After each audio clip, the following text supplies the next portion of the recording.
Hi there, everyone. This is Leah from the Race Center and Tyler from the Recreation Department, and we are out in our lovely woods in a clearing of Yes, and sorts. behind me, Leah, is this surface.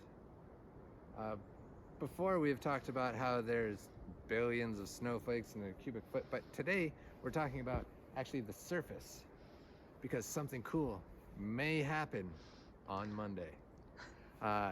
Some of you may have heard that there is going to be a solar eclipse in the United States. Maybe. Probably have heard that. Yeah, so Monday, and there is this really cool phenomena that happens.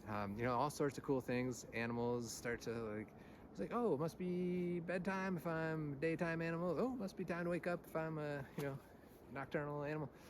But with the light that's coming from the sun, usually, like right now, that light is coming down and hitting Earth's atmosphere, and it's like bouncing around, it's refracting.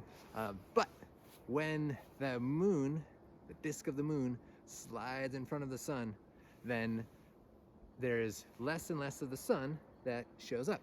And so, this thing that happens is sort of like if you imagine being on a stage with it's all lit up and there are some shadows around, but then when there is a spotlight, then that shadow becomes very crisp and clear.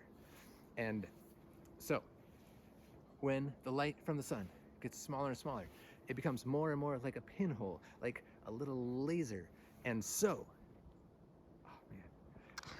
occasionally, about 5 minutes before totality, so here in Waterville Valley, this spot right here, you're unlikely to see it, but if you find a similar spot just a little bit further north, then you may.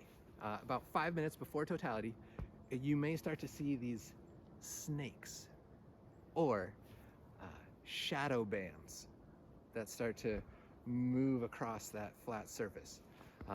And they will start to accelerate right before totality. So they will get smaller and smaller till they're like an inch wide and faster, scooting across this surface. And what is happening is the light from the sun is coming into the Earth's atmosphere, and it gets bent around and hits things in the atmosphere that are moving. And so you can see that movement because it is such a small portion of the sun's light that you are seeing. So it's like that spotlight is getting smaller and smaller and smaller. And so those things in between the light and this surface here become more and more clear. And then it disappears, it's darkness, and then you see it happen the other way. It was first described in the 9th century in these ancient Icelandic poems, epic poems, and it has been observed many times since then. But very cool. May get to see it if you go a little bit north of here. If you are going to be watching the eclipse, just be careful, please, with your eyeballs. Thank you. Have fun.